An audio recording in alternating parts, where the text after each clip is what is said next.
Hello, everyone, and welcome to Heart and Hand Rangers podcast. My name is Cameron Bell. I'm your host on our extra show, as always, and it's a privilege to be speaking to you today. And it really is a privilege for me because I've got two of my most favouritist guests on that I can have in the build up to an old firm Scottish Cup semi final weekend. First of all, I've got Mr. Simon Halloran. Simon, thank you for joining us today. Evening, Cammy. Thanks for having me on, as ever. And also Mr. Grant Sneddon. Grant, thank you for coming on. Evening, Cammy. Evening, Simon. Thank you very much for letting me part of this show. Yeah, it's good to have you both on. Rangers have went from Aberdeen's Cup final last weekend to the actual Scottish Cup semi-final in this Sunday coming. So, Grant, I'll kick off with you. I suppose the kind of big question that's on everybody's lips is we are recording this on Thursday.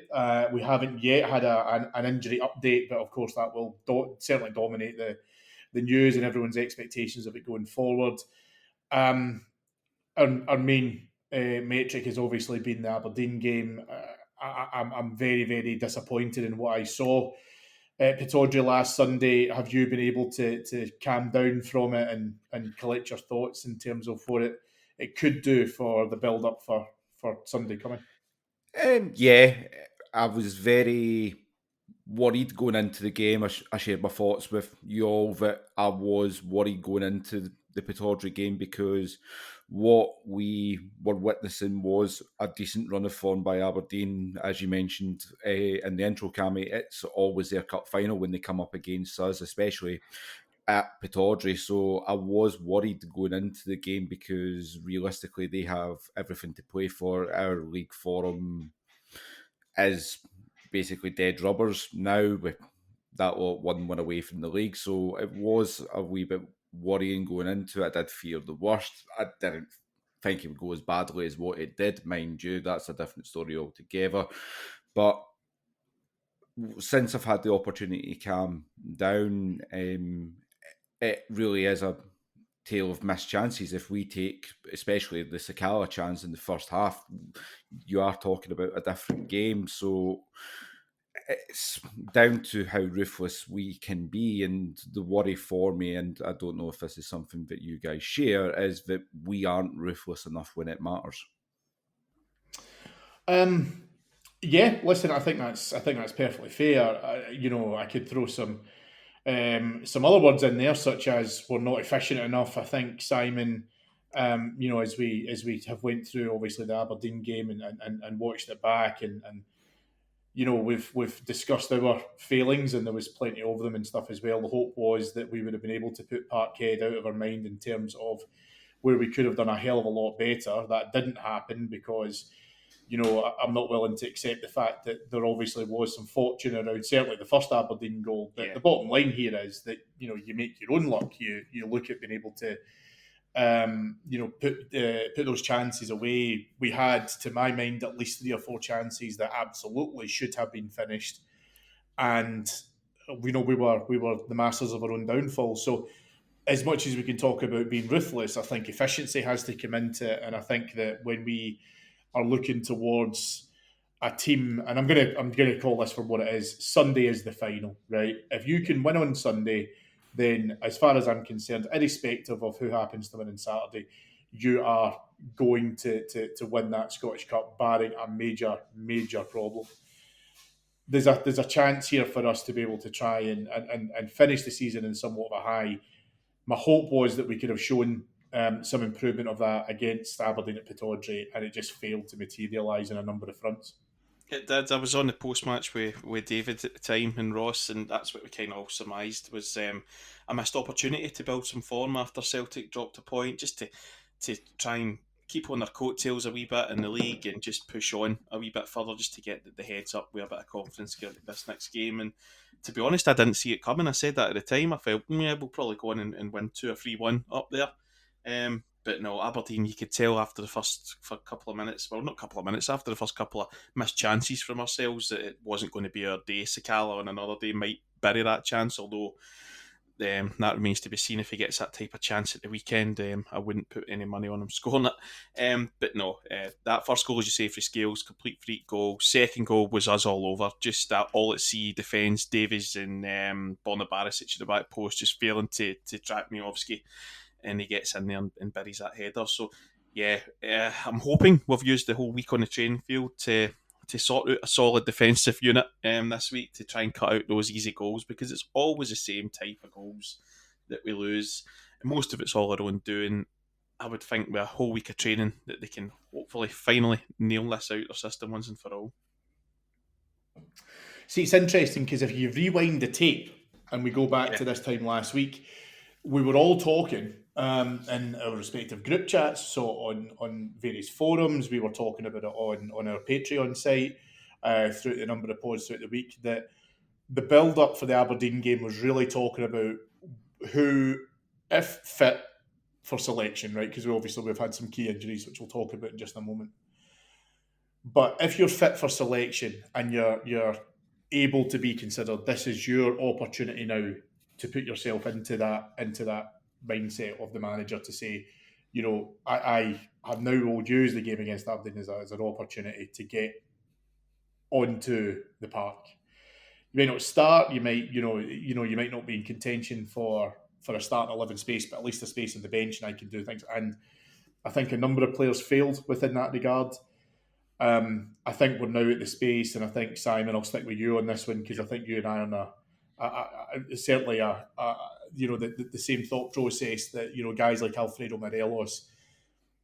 If you've got Alfredo Morelos and you can get Ryan Kent, and there are big focus areas across the course of the season as to whether or not they would stay or they would go. I think the mood music now from around the club, I think that the sentiment from the fans, pretty much everybody involved, the situation now is that the two of them can leave and we would be okay with it as a support. I think we would survive as a club, we would take it from there.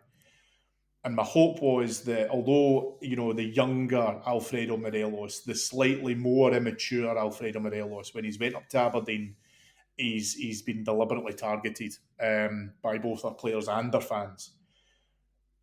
And my thought was he could show a bit of teeth, he could show a bit of grit within this. I didn't see too much of that at all, and I think that has been the final chapter, I think, really, of his Rangers career.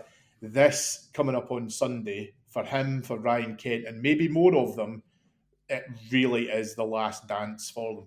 Yeah, it doesn't. This is as bad as it is to say this. So this game coming up will probably define a lot of the players, outgoing players, and how we see them going forward.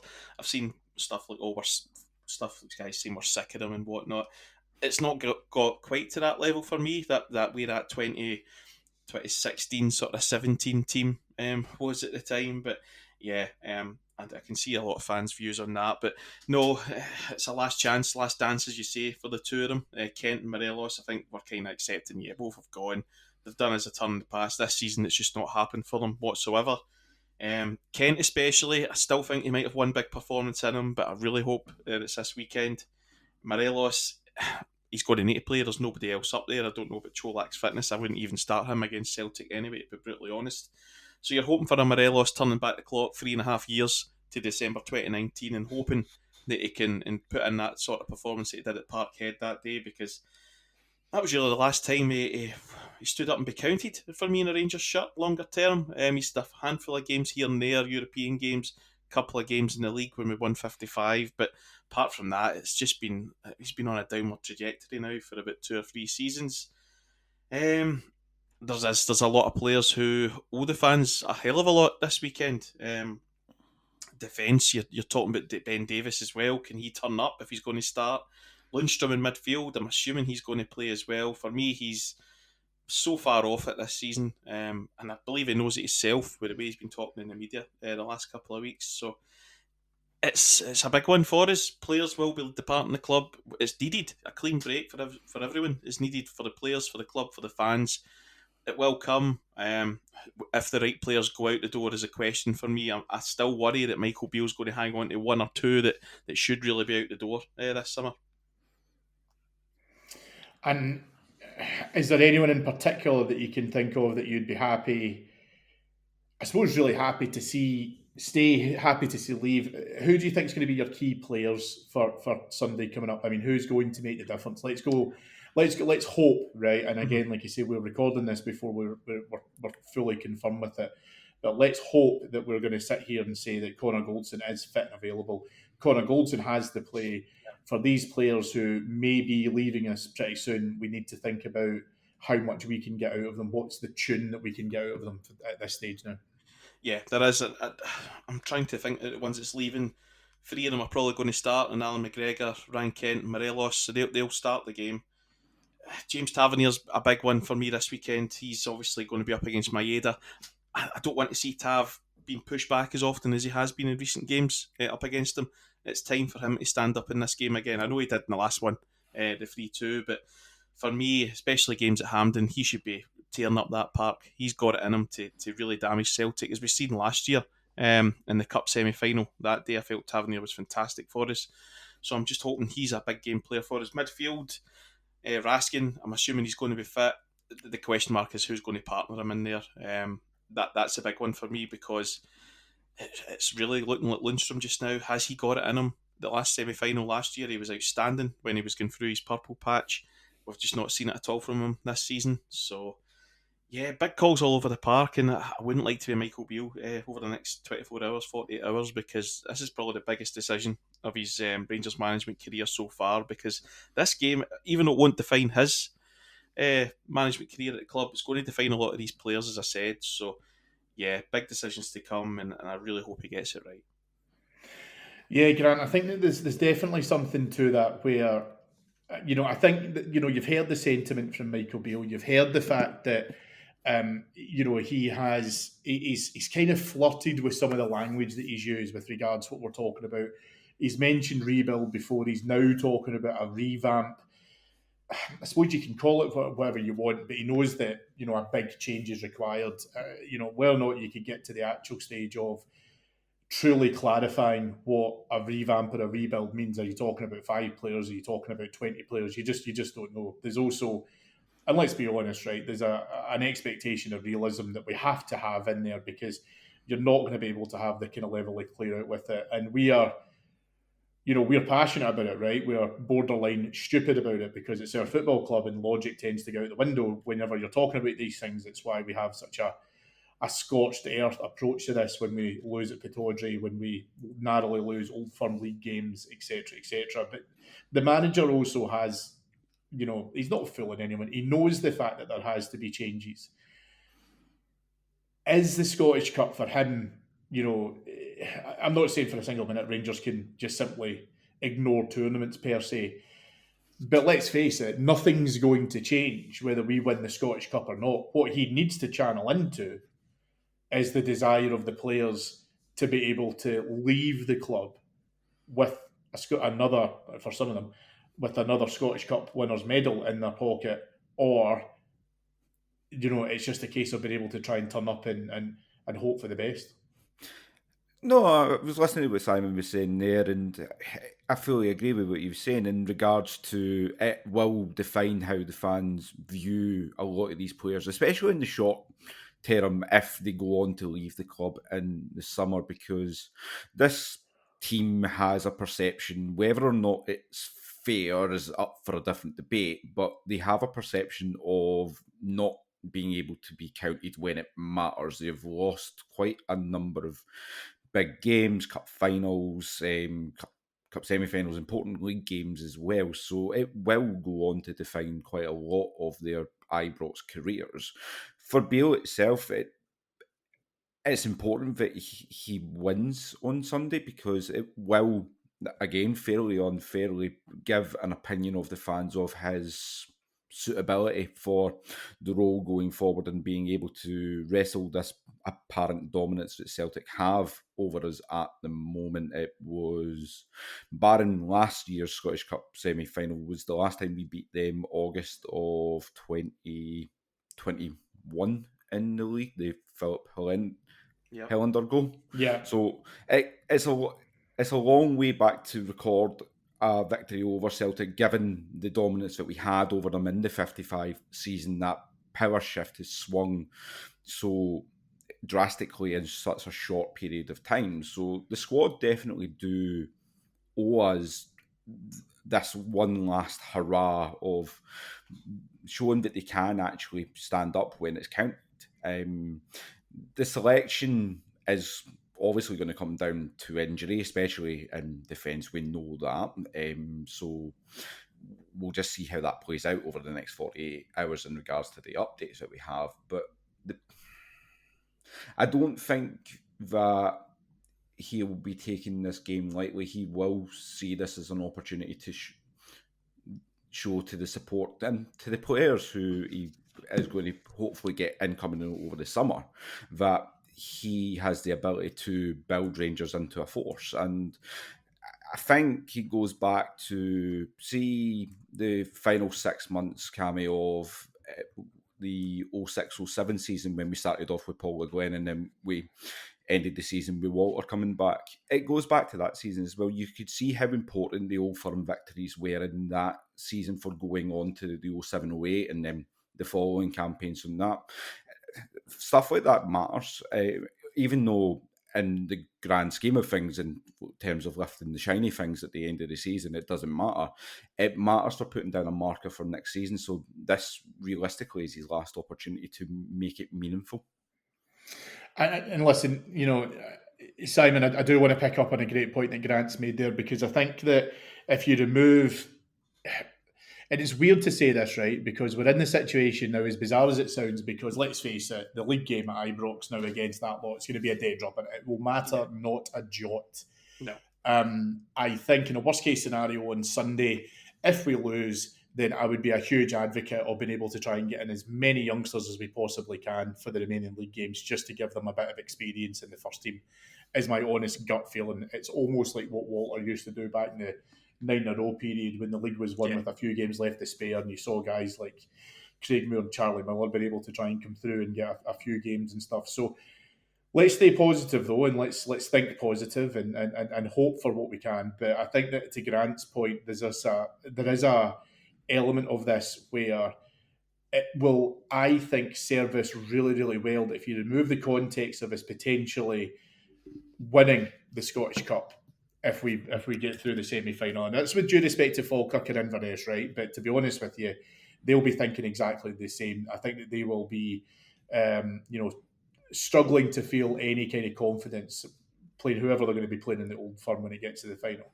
The bottom line now is that we have to be able to use this, in my opinion, as an opportunity for the manager to say, I'm not going to be kowtowed to Celtic. I'm not going to be afraid of them. I'm not going to take this into next season. Even if he beats them in the league in the final game, I don't think he gets that credit, because Celtic would just turn around. They'll probably play youngsters themselves. It'll be, like I said, it'll be pretty much a dead rubber. Being able to do that in the Scottish Cup semi-final, I think, gives us a positive note to be able to end a fairly poor season on, and then gives us faith that we go through the rebuild, the revamp, whatever he wants to call it, but there isn't this mood music around the fact that we see and hear that Postecoglou's got his number, blah blah blah, what have you. Because I don't believe that for a minute. I think he's playing with a group of players who have more than ran their course now. So he needs the time to be able to try and make those. Now, I'm not saying for a single minute that, and listen, feel free to go back and listen to the shows after the League Cup final. I'm not saying for a single minute that Beale has not made mistakes. I think we've all said that. I do believe that he is learning from them, and that's the most important thing. But he needs to be able to get this, as Grant says, just to be able to maybe exercise a demon that seems to have been creeping up on him recently. Yeah, absolutely. You're spot on in terms of that he's got to find a way in this game especially. I would say the team selection in the League Cup final, we can go back over and over that, because the way they set up that day, we kind of showed a bit of fear towards them as we did. I know that the way that we're building up to this one is an all or nothing game.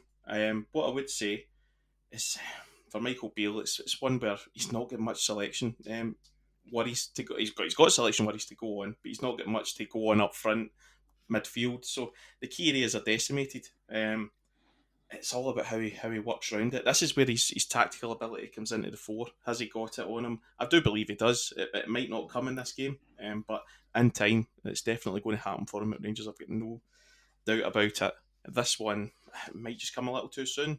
it's all in this team selection and how he plans to work around it. Well, Grant, let's come back to a point that we just mentioned earlier on as well, because it's not just about team selection, because I think Simon is right there, but there's also a huge part of that where it's about, I mean, we talked about being ruthless, we talked about being efficient. I think what we saw in the Old Firm game at Parkhead, and then also what we saw against Aberdeen, is that we have to be able to take chances. I think, and again, I want to try and remain positive on this, that there were good opening presses from Rangers. It's got better against Celtic. I don't think that they've controlled as much of the game from the start, and our problem has been we've failed to capitalise on chances. We've failed to capitalise on mistakes made by them. And again, as I said, I don't want it to sound dead archaic, but there's been times where we've had to practice a little bit more of the dark arts, and what I mean by that is, I think I said to you boys at the time watching the league game at Parkhead, Carter Vickers gets booked in the first, opening. I think it was 7 minutes of the game or something, and I said we will now not go near him for the rest of the game, and it proved to be the case. Yeah, we didn't. So it's things like that we just have to get better at, in my opinion, and ultimately it's on players to make sure that when those chances are presented, because they will be so few and far between, we have to be able to make sure that we're finishing those chances off, that we're taking the absolute benefit when they're afforded to us. Oh, no, absolutely, because games like the Old Firm games are often defined by individual moments, whether that be of brilliance or negligence and a mistake. And we've seen that at the league game at Parkhead, where two absolute calamitous defensive errors have ended up costing us, whereas at the other end, we've missed some really key chances at key moments in the game where the momentum was in our favour. If those chances are taken, then again, as I was talking about with the Aberdeen game, you could be potentially talking about a different scenario playing out. So we have shown that we are capable of getting into those positions, into those spaces in the game, but it's all about the execution, and that for far too long is where we have fallen down. How often have we said throughout the last couple of seasons that we lack someone with a natural finishing ability? Now, we've had Kemar Roof, of course, but you can't rely on Kemar Roof's fitness and never have been able to, never will be able to. Unfortunately, that's just who he is as a player. So when you look at Morelos, when you look at Sakala, they're not natural finishers. If they go through 1-on-1 in terms of too much time to actually decide what to do you fancy them scoring? 9 times out of 10, the answer's no. Whereas if you go back to the last Old Firm game of last season, the 1-1 draw at Parkhead, Sakala's goal is an absolute finish, but he misses the easier chance at 1-1 to win the game. So that's where we fall down as a team in terms of being able to execute those key moments. So that will be crucial on Sunday. We need to execute these key moments. We need the concentration at the back, because let's all face it, we all expect Celtic to create chances. It would be unnatural not to think that in a game of this magnitude. So it's their cup final as well, Cammy. We talk about it as our cup final, but they'll come into the semi-final with the same realisation that we do, that if they win this, then they ultimately secure a treble. So it comes down to us to show that desire that we won't let this happen. But at the same time, it's not about stopping them. It's about what it does for us, what it does for our confidence. So, yeah, we've said it already. We'll see it again throughout the show. But our performance is going to be key on Sunday in how we approach the game. Simon, is there an element of that where, as we talk about that, however you want to phrase it, the accountability, the responsibility, however you want to be able to try and do it, who's taking the ownership and being able to try and do this? Is that on the players, do you think? Because no one listening to this, no one, looking at this Rangers team, and I've used the phrase a couple of times, in previous shows, Simon, where I've said, we've fallen out of love with them. And it has been a love affair, right? It's, we've talked about 55, we've talked about Seville, We've talked about, the night against Leipzig at Ibrox. Those things, right? And even for players who have fell out of form, fell out of the favour with the fans, right? Because of performances or lack of hunger or desire or whatever you want to call it. I think it's a fair criticism. I am not a huge fan because I think sometimes it sounds incredibly self-entitled to say we are due this. As fans, we are due this. But I find myself saying it more and more as we talk about this group of players. Is the responsibility now on these players to turn around and look at each other and challenge each other to find the focus and the strength, all the things that we've just spoken about there, and hold each other to account and say, we have to do this. This has to come from within. Whether you're leaving in a month or you're just wanting to be able to try and get into the team as a newcomer and find out what this is all about, ultimately it's on us as a group to make sure that we do absolutely everything that we possibly can. I mean, I think sometimes we'll get a bit sentimental with players. I don't know if I'm fully on board with this idea that if we don't win it and Alfredo Morelos leaves, for example, that fans all of a sudden would then remember him as, oh, well, he's the guy that allowed Celtic to win a treble in his last season or whatever. I think that we'll romanticise it. We always do that, right? Mm-hmm. But again, there is that opportunity for these players to turn around and go, think about your legacy. Think about how you want to leave this club. How do you want to do it? And, Grant's right, it's not about Celtic winning a treble. It's about us putting something on the board that we can build on for the next group of players, the group of players who will be here July, August, and those that are not yet even part of the group. Yeah, no, you're spot on. There's only so much the manager can do in terms of setting them up, and once they walk over the line, so to speak, it's all on the players, and that's where your senior leadership group comes in. Tavernier, Goldson, Lundstrom, even guys like that. They've got to take that responsibility, look each other in the eyes and say, right, let's go for one more time. Can we get up for this? We've seen the game against Celtic at Parkhead. They did stand up. They were 3-1 down. They still fought to the end. They came back. Ultimately wasn't good enough on the day.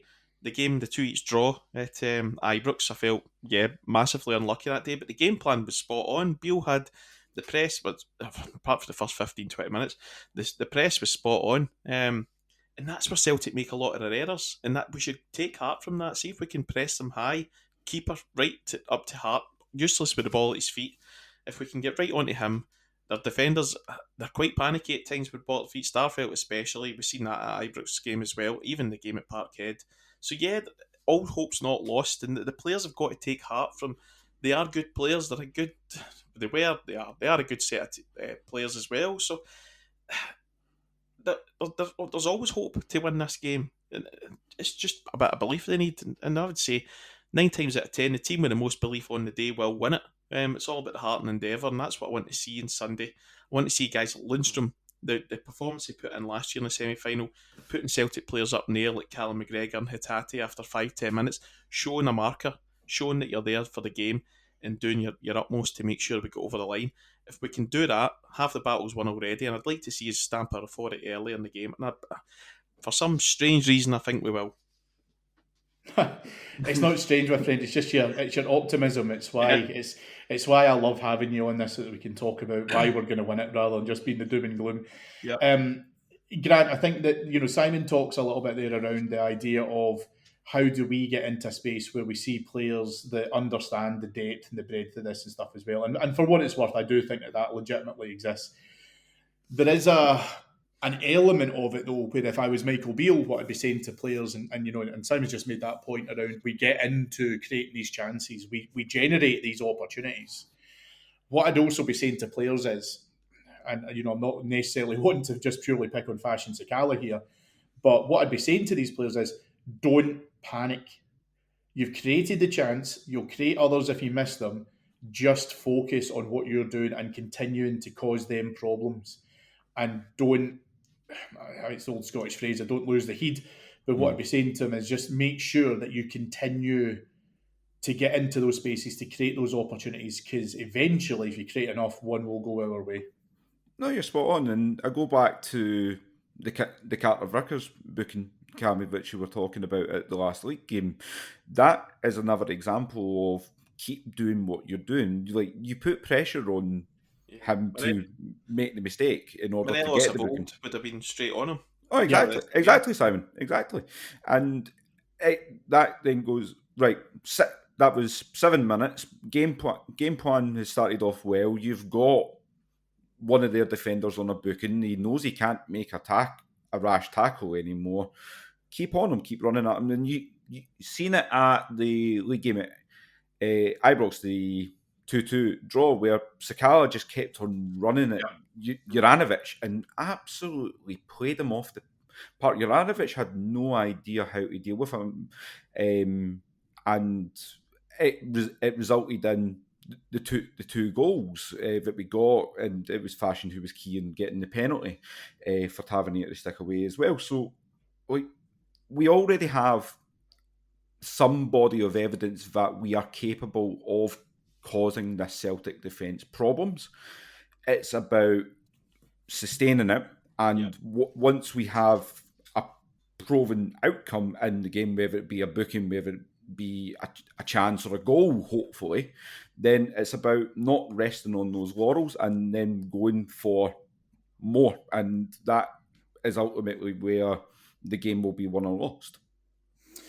Simon, let's say, I think that's totally fair. I think that there's a big part in there where, even more so because of the fact that we're talking about players who are on bookings and stuff as well. They won't want to be the ones that either costs the semi-final, the treble, the stuff that we've spoken about there, but they also want to miss the final. So I think it's a narrow line. Whereas I'd be saying to them, exactly as I've said there, be the Morelos of old. Go out there and have at them and be able to make sure that there's you give them problems, you cause them concerns, and as I say, just go run yourself into the ground for 90 minutes, 120 minutes, whatever it's for. See if Alfredo Morelos breaks whatever record he had for the amount of kilometres done in the park on Sunday. I would have him sit on a seat for pretty much the entire month of May, and then I would bring him back in June. Now, I don't know what shape he would be, right? So I would have to limit his diet. But what I would be saying at that stage is go and just do it. Just go out there and absolutely pick up. But we've spoken a lot I've spoken a lot about the wee issue we have up front. Let's talk about the wee issue we have at the back. And again, as I say, we're not sure yet in terms of whether or not Connor Goldson will feature. Let's hope for the best, Simon, but prepare for the worst. And let's say that we do start with Ben Davies and John Souttar at centre half on Sunday. Tell me what your thoughts are. I know you mentioned Davies a little bit earlier on. Yeah, I'm not sold on him. I think it's just been a bridge too far from the last couple of weeks, confidence-wise. Aberdeen game, St Mirren game, he was taken off as well. The game against Celtic at Parkhead did cover himself in glory. League Cup final, again, a couple of goals. I felt the one cut across, they just failed to cut out for the Hashi whatsoever. I don't think he'll be here longer term, but he's got a role to play towards the end of the season. How do we sort this issue if Goldson doesn't play? Do we go for at the back? Do we put Lundstrom back there with them and bring Kamara into midfield? I don't know. It's a really tough conundrum to go with. Personally, I think Goldson will make it. Beale, I think, will play Davies. I would play Souttar personally. I know that he didn't have the greatest of games when he played the left side of defence against Livy at the start of the season. He was a bit of issues off the field going through him at the time as well, and nagging injury issues. He seems to be fully fit now. I would be tempted to give Souttar that nod there on the left side of defence alongside Goldson. Apart from that, I've got no really much to say on Davies at all. I just feel as if he came in with a big reputation. The price tag is maybe holding him a bit back. I've seen some people giving excuses saying this is his first season of top flight football. Nonsense. He's played in the English Championship for years, so he should know what hustle and bustle's all about. And you see sometimes, and it's as if he's scared to go up for the ball. So, yeah, longer term, I think he'll be gone in the summer, but he's probably got a role to play for the rest of the season. On Davies as well, Simon, we went for him very quickly as well after Bassey left. It was almost like the same week, if it was lined up, yep. Correctly. So they obviously had done a lot of due diligence on Ben Davies, how suitable he would have been for this squad. And £4 million. I think it was £3 million up front, £1 million on extras on him. Is a big outlay for us for a defender. It's the most we've spent on a defender. Connor Goldson, I think, was roughly in the similar ballpark. So with Hollander. So they obviously viewed him, but I had my doubts because as much as he had played in the English Championship for years, he hadn't really set the heaven on fire down there. I know he was linked with Celtic, but then ended up going to Liverpool. Didn't play a minute whilst he was there. So it was a big gamble at the time to go for him, but they obviously, as I said, had a lot of faith in him. I think you're at the stage now with the amount of scrutiny that he is facing that if Goldson recovers in time for Sunday, I'm with Simon. I would play John Souttar over him and get him out the firing line, because how his confidence must be going into this game is 100% up for question at the moment. It's kind of like, it's not as bad as like Conterman was, but you've got that feeling about him now. Whenever the ball goes up in the air and he's misjudging headers and whatnot, it's best to keep him out of firing line for this one. See, I think it's interesting, right? Because I mean, whilst we'll talk about the transition and various other things in terms of the comings and goings at Ibrox in future shows, as we get closer to the summer and stuff as well. I think what's interesting about the point that you made there, Simon, was that we're talking about whether or not Ben Davies can stay within the role that he's in, and you guys have just mentioned there the outlay, the financial aspect of it. It's interesting to me because I think that we do have a lot of players who are going to be heading out the door in the summer. Yeah, I think that there's a question, right? So let's move the money aspect out of it, right? Because especially for the manager, that's just the hand that's been dealt in the run up to all of this. It's the same hand that's been dealt in terms of the contract end dates. You know what I mean? Like, there's no other way of being able to try and get around it. There's guys who have got a year left, and I'm pretty certain he's going to want to get rid of them if he can. And it'll free up space. It could, depending on the deals that are made, etc., it could free up money elsewhere and stuff as well. And I think sometimes what you have to look at when you're talking about Ben Davies is, do you feel that he's been given a sufficient chance to prove his worth? And I think that there's a big question mark around that. And if you feel that that is worth consideration, then I think you have to look at games like Sunday to say that's the test. That's what you're bringing him in for. Now, we'll talk about this in just a moment, because I definitely think it's something that we should investigate further, because a lot of people have said the same thing about Malik Tillman. But Tillman's a potential sign in a £5 million outlay. We've already made that commitment on Ben Davies. Yeah. So are you now talking, Simon, about, well, if you don't trust him and you don't think that you think it's a step too far, okay, that's fine. We may have to play him if Connor Goldson doesn't make it. But if we're not going to be getting rid of him in the summer and the manager still thinks he'll be here for the beginning of 23-24, I think he has to include him. I think he has to involve him. You can't have someone of that level, of that expenditure. Let's call it for what it is, right? I do not like putting players next to their financial value, because I think it puts unfair pressure on it. A player doesn't dictate how much he's worth. The clubs do that. But what I would say, though, is I think it's interesting to think that all of a sudden Ben Davies is expendable in a summer window where I think there's close to 5, 6, 7, 8 players ahead of him that I think that we would get rid of first. Oh, absolutely. I mean, Hollander's going to go. That's one central defender out the door. Leon King might go out on loan, so that'd be another one that would go out the door. Davies, what do we do with him? That's the question. Is he going to be happy to be second, third fiddle, like Katic was at a time? I don't think so. He's the type of player that we'll expect to play. He's came with a decent reputation. He had a half-decent loan spell at Sheffield United from Liverpool as well. He was a regular for Preston for years. So, yeah, he would expect to play. I don't think he'll be coming. He'll have envisaged sitting here, fans debating him being dumped for a Scottish Cup semi-final, or being dumped in total back down to England. And Grant, let's move that on to Malik Tillman, because again, the conversation about whether or not we sign Tillman is for another day, right? But I think that this is a guy who I think has got bags and bags and bags of potential. I've been a big Malik Tillman fan for pretty much throughout the course of the season. I do think we should sign him. I may, die on that hill. But I do think that we should sign him because I think that there's various advantages that we've got as a result of that. I think that he can. I think he's a game changer. I think at times his age is potentially his biggest barrier, and he's just going to grow older with more experience. And if he can do that at us, brilliant. Because again, it might be the case that the next advantage is that he'll have a tremendous sell-on value. Here's the rub. He needs to be able to do it in games against Celtic. So if I'm going to hold the same yardstick to Ben Davies, I need to hold it against Malik Tillman. And I'm sorry, but there's been too many games where he's been a passenger against them. We need to be able to try and see a consistent performance from him in a game that, let's face it, is now our most important game of the season.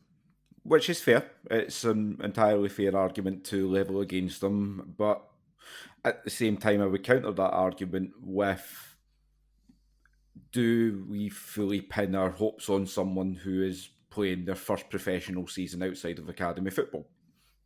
Because that realistically is where we are with Malik Tillman. He's had 17 goal involvements across the season, and I'll bring the point that you said, Cammy, into the equation. Do we hold that price tag against them? Well, no, we really shouldn't, because, as you said, the clubs are the ones who dictate what a player is worth, and they've said that the loan fee is €6 million, £5 million, whatever it is. So that's just the reality of the situation, whether or not we agree with that. So the question for me is, are we worse off without him? And the answer to that question is 100% yes. We're nowhere near where we are in terms of a financial footing Champions League-wise, or in a position league-wise without him. So he's one, for me, I'll probably die on the hill beside you on this one, but I would sign him if the budget is available. Again, that's a different question. That's something that's worth a debate of its own. But he does have to step up his performances in the games that matter, because, as you've rightly said, he is a game changer. He's someone who can swing the game in our favour with it being an assist, whether it be a goal. Now, going back to the Pittodrie game for a second, realistically, we should be talking about him adding another 2 assists to his tally with the Sakala and the Matondo chances. It's not his fault that those on the end of it can't put the ball in the back of the net, but he done his role in getting us into those key situations, as I alluded to earlier. So this is the test for him. I think if he steps up on Sunday, then you view the argument of him signing on a permanent basis completely different to what we did on Sunday. And if he doesn't, then I think you will have more than a few minds made up on what the next step should be. Yeah, I think that I'm still. I mean, again, like I say, I'm trying to do what I can in terms of predicting the future and where we see some of that stuff. But for me, Simon, I still think he's worth the gamble. I think that, as Grant rightly says, we have to take in various points of consideration when we look at him. For me, the most important thing is, if we're going to work within a player trading model that says we're going to buy a player and £5 million is a lot for us, right? Let's not get away from it. We don't have the mega riches that other clubs and other leagues have. If it's the case that we're going to be able to do that, then that's fine, because then what we're saying is we're making that commitment towards him. Yeah, he needs to think about, and I think that the feeling I get from him, and I think the feeling that we get from his people, is that he would seriously consider staying here permanently. We obviously have to make that as an attractive proposition as we can, and whether or not that involves the transfer fee, the weekly wage, all the rest of it. But the most important thing I think for us now is that he sees how important this is, and he'll feel, as a lot of the players will within that squad, the sea of change that's going to happen. He knows it's going to get better because of this group being disbanded, the manager being able to imprint what he wants to be able to try, all that kind of stuff. But we still have to have that focus on him being able to play well against Celtic. If he doesn't, I don't know if I would change my mind, because I'm just basing it on a semi-final that will be frantic, again, and we don't like repeating it but it's the truth. Celtic are going to be chasing a treble. that's a totally different kettle of fish to a lot of the Old Firm games that he would have played in, because he'll play in one probably in the league that's going to be a dead rubber anyway. So for me, I think it's really important that he realises that although there'll be pressure on him, I think if you start to ease that pressure off of him, I think he starts to come out with more natural flair and ability, and you see what he's capable of when he's slightly more relaxed. No, you're spot on. My mind was made up on him 2-3 months ago. I wanted to sign him back then, and I still want to sign him now. Sure, there's been a couple of games where he's maybe not given his, well, I wouldn't say given his all, but maybe not come on to a game against Celtic. He's got 2 more games to turn it around, as you say. I mean, he's turned it on in But say that, Simon, against put that measurement against every player in that Rangers team. Yeah. I think you could count in one hand the amount of players that pass that mark. Do you know what I mean? Yeah. So he's not alone in that. No, there isn't. There's not many at all. But Grant was right as well about looking back at his age, playing his first real year in top flight football, 20 years of age. His first couple of games, I mean, he helped us into the Champions League, scored a vital goal. So that proved that he's a big game player. Scored that goal against USG, had a great game that night. Away to PSV, set up the goal for Cholak. Again, he had a really good game that night as well. So these 2 teams, USG and PSV, arguably on paper better sides than what we're going to face on Sunday. So that is the proof's there that he can do it. I said in the post match the other day, he's maybe just got to relax a wee bit, as you said, Cammy, there, and just it'll come naturally to him. Some people might say, "Oh, he's far too relaxed on the pitch," but you can see in his play when he's playing against him, he's trying a bit too hard to get involved, and it's just not coming off. Sometimes when a player relaxes, it comes naturally, and good things happen thereafter. I've got no doubts that if Tillman can finally click against him, then it'll be a good day for us. And yeah, I would sign him. I mean, I was buzzing from the moment he signed back in July, August last year on loan when I spoke in the transfer show about him, because me and the guys had done a good bit of research on him. We knew that he was a top prospect coming through the Bayern Academy, and just everything about him. He could play up front, he could play that sort of attacking midfield role, he could play wider. So yeah, he's still not seen everything from him. There's a lot more to come, and let's hope we can get the best out of him over the coming years if he stays. Yeah, I think so. Grant, you in agreement? Yeah, 100%. The comparison I keep on seeing with Malik is to Joe Aribo in terms of what they give to the team. I think Malik's at an age where he has a lot more growth within him. And like the argument I keep on seeing being levelled against him is that he wants too much time on the ball, which is an absolute fair argument. There's been a lot of times where we've seen that he wants that extra touch when he could have either had a shot or moved the ball on or whatever it may be. But that will come in him again, as we've all said. It's his first real season. He's got a manager who believes in him, and to look at the loan spell overall, he went out on loan from Bayern when Julian Nagelsmann was the manager. Now, he would have given him whatever assurances he would have gave him about what the loan deal would have done for him in terms of his Bayern career. He's now gone. If Bayern falter, like it looks as though they're going to towards now and the end of the season, then Thomas Tuchel's going to be going. So he's got an uncertain situation at Bayern. He's settled at Ibrox. He's got a manager who believes in him.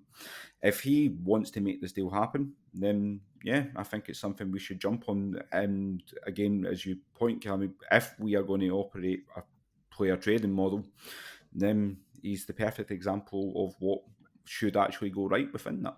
I think if you bought him for the 5 million, you could probably sell him for 8-9 the following day, because that's how good the player is just now. So are Bayern not rumoured to have a buyback deal on it? No, Simon? Yeah, they could. Yeah, I think they can. Win like a season, hasn't it? They've got like first. So no, I mean, worst case scenario, you double your money.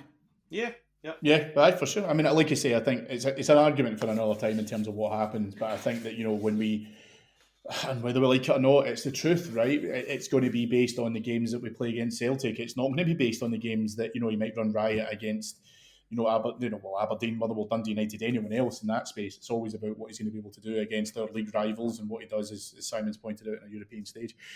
Listen, boys, it's been a great discussion, and thank you so much for that. I think we've been pretty open and honest. I think that we've remained pretty positive. We know that it's going to be tough game on Sunday. We know they'll be motivated. We need to be able to try and make sure that we not only match them with that, but we also beat them. There's various ways that we can be able to try and do that. Just before we sign off, folks, just a little reminder. We've talked a little bit during the show about our Patreon site, so please jump over to patreon.com/Heart and Hand, where you can get up to 5 shows a week, 5 shows a day, for as little as £2 a month. It is absolutely fantastic value. You get to listen to myself, Simon, Grant, and a whole host of brilliant podders every single day, and we'll keep you updated with everything that's happening. And certainly, even though the football season is starting to wind down, you will not want to miss any of the transfer updates that start to materialise, I'm sure, as the summer starts to really open up. Simon, in particular, is a big fan of transfers and breaking the news and all that kind of thing as well. So I know you'll be smiling from ear to ear, Mr. Halloran. Thanks very much to our producers in London, Mr. Mike Lee, Mr. Paul Myers. A special thanks to my two guests today, Mr. Grant Sneddon. Just glad you never asked me for a prediction, Cammy. But no, I wouldn't do that. In all seriousness, absolute pleasure podding with the two of you as always. So thank you very much. Yeah, I used to do predictions and all of that kind of thing, and I can't do them for Old Firm games. I just can't. You go through the roller coaster of emotions. We're all about to start doing it. Everybody knows that, and then when you start finishing up your work on a Friday afternoon, and you know that it's a semi-final against them at Hampden and all that, you start to go through the whole motions and all that. Everybody does it. If you're not an Old Firm fan, you don't understand it. And as I say, as Rangers fans, as fanatical as we are about our club, we know that we're about to get there. Simon, I know that you're already starting that process just now. I can almost already start to feel you thinking about your various different lineups and predictions and all that kind of stuff as well. That's just my lineup predictions for what I'm going to have as my pre-match beverages. So yeah. So yes, no, thanks for having me on, and I'll see you both on Sunday morning. Listen, folks, if you're going to the game, stay safe and enjoy it. If you're watching it elsewhere, then as I say, I hope you have a brilliant time. I hope that Rangers get a result for you, and then we have got a Scottish Cup final to compete in at the beginning of June. It's been a pleasure to talk to you as always. David will be back with you on Flagship on Monday with all of the fallout from Sunday's game. Have a brilliant weekend, and hope it's capped off with a brilliant win by Rangers at Hampden. Thank you.